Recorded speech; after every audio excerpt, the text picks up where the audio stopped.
봄이 시작되는 모습은 갑목으로 표현하고 있어요. 봄이 시작되는 모습은 갑목으로 표현한다. 갑은 씨 속에서 싹이 톡 하고 움터 나오는 것 봐라. 씨 속에서 싹이 톡 하고 나오는 것을 갑이라고 표현했다. 갑. 갑갑한 씨 속에서 목을 딱 내놓은 순간 있잖아요. 갑갑한 씨 속에서, 답답하게 있는 숲 속에서, 갑갑하게 있던 씨 속에서 목을 싹 내민 것을 갑목이라고 그런다. 갑목. 봐라. 그래서 이 갑골문자를 봐보세요. 씨에서 싹이 톡 하고 나오는 모습이에요. 싹이 나오는 것을 갑의 현상이라고 그런다. 싹이 딱딱한 씨를 뚫고 갑이 나올 때 힘들겠어요? 나와서 성장할 때가 힘들겠어요? 그래서 딱딱한 씨 껍질을 뚫고 나올 때 힘이 많이 든다. 그래서 갑을 양이라고 그런다.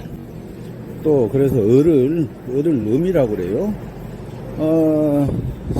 자전거도 먼저 출발할 때 힘이 들고 정상적으로 속도를 냈을 때는 페달 오겠다 그냥 발만 가만히 놔둬도 잘 가잖아요. 그래서 정상적인 속도를 낼 때 그때는 이제 속도가 낮아지는 수밖에 없잖아요. 꼭대기까지 올라갔다는 이야기는 이제 내려와야 된다는 이야기잖아요. 그래서 꼭대기에는 음의 시작이다. 음이다. 출발할 때는 힘이 든다. 많이 든다. 그래서 갑은 양이 되고 을은 음이다 한다. 그래서 갑이라는 현상은 언제 나타나냐 하면은 입춘절에 나타나요. 입춘 전에는 대한소환이었거든요. 대한소환절에는 씨 속에서 배아가 성장을 하거든요. 성장을 해서 깝깝한 그 껍질을 뚫고 나오는 순간은 갑이고, 씨 속에서 성장하는 것은 추구 시기예요. 응축한다 할 때 그 축이에요. 그것은 아니지만은 그렇게 기억하시면 좋아요. 그래서 이제 배아가 성장할 때는 추골이고, 그 껍질 속을 뚫고 나올 때는 인월이고 그래요. 인월 입춘절. 그래서 갑목은 인월에 나타나는 현상이니까 갑록은 인이라고 표현했다. 갑록은 인. 그래서 갑록은 인인데, 그래서 갑의 포태법을 따지려면은 인에서 녹을 먹었다 했잖아요. 인에서 출발했다 했잖아요. 그렇기 때문에 인을 중심으로 해서 포태법을 찾아야 돼요. 그래서 이제 인하고 싸우는 것은 누구예요?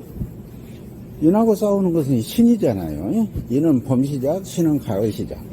그래서 인하고 싸우는 것은 신이다. 그러면 신에서 절을 해요. 신에서 절. 그래서 갑은 양이니까 시계방향으로 들어간다.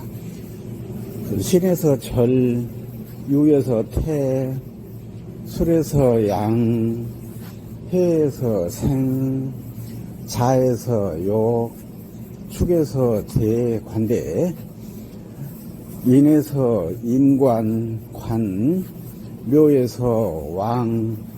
묘에서 왕하다는 이야기는 춘분절에 나무가 80% 성장해요. 춘분 청명절에 80% 성장한다. 그때 성장을 많이 하기 때문에 그때 이 접붙이기를 해야 성공할 확률이 가장 많다. 그 다음에 진월부터는 이제 왕성했으면 새해 할 것 아닙니까? 그래서 진해는 새, 또 사에서는 병, 오에서는 병이 들었으면 죽을 것 아닙니까? 그래서 오에서는 사, 그래서 미에서는 묘지에 묻혀요. 미에서는 묘지에 묻힌다. 갑목은 묘지다 그 말이에요. 갑목이 묘지다. 갑목은 봄이란 이야기예요. 봄. 갑목은 봄을 대표하는 말이다. 그래서 갑목의 일생을 따져보면은 해, 묘, 미가 만들어진다. 그러니까 갑목은 양이거든요. 갑목은 양인데, 갑목 엄마는 누구예요? 갑목 엄마는 임수일까요? 개수일까요? 갑목은 봄이었으니까, 봄 엄마는 겨울이잖아요. 갑은 양이니까 겨울 여자가 봄을 낳을 것 아닙니까? 그래서 간목의 엄마는 개수다. 개수. 그 개수는 저 갑골 먼저 개자를 한번 봐보세요. 개자는 우리 그 유리창을 탁 깨버리는 그런 모습이잖아요. 그래서 그 모습은 겨울이 깨진 모습이다. 겨울이 왜 깨졌냐?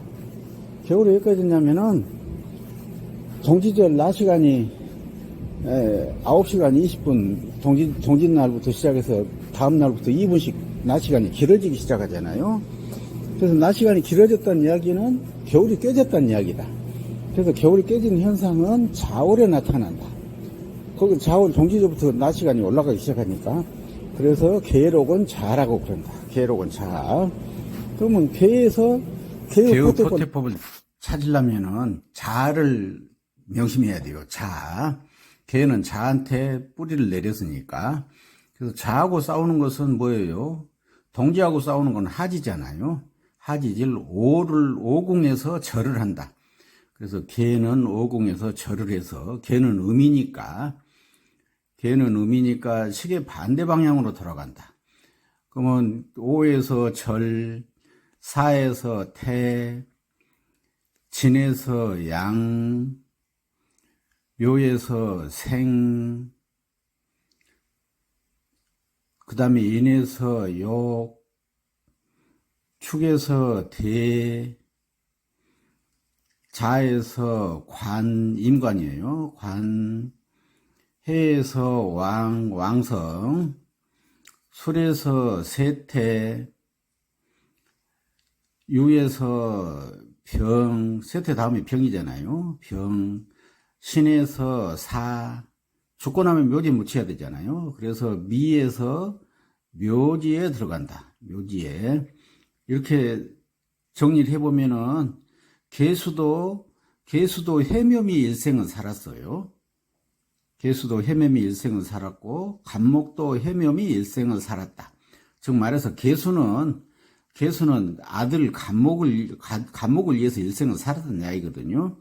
그래서 묘지를 어느 궁에다 묘지가 들어갔냐면 묘궁에 들어갔다. 아니 미궁에 해묘미. 그래서 간목도 미에다 미 명당에다가 묘지를 썼고 개수도 해묘미 그래갖고 미 명당에다가 묘지를 썼다. 즉 말해서 부자지간에는 갇힌 산소 벌 안에 들어가잖아요. 이렇게 해서 개수하고 간목이 이 부모 자식지간에 대한 것을 증명을 했다. 그러면 그거 뭐 하려고 하냐? 이제 개수 이 사주에서 개수 일주다, 간목 일주다. 그러면 개수가 왕하냐 강하냐, 또 간목이 왕하냐 강하냐를 판단할 때 이 포태법을 쓴다.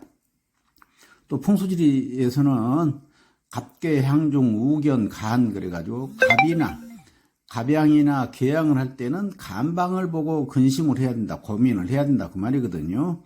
그래서 88양 살인 황천살이 거기서 나와요.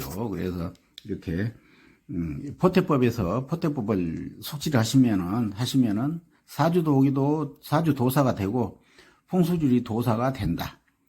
열심히 해보세요.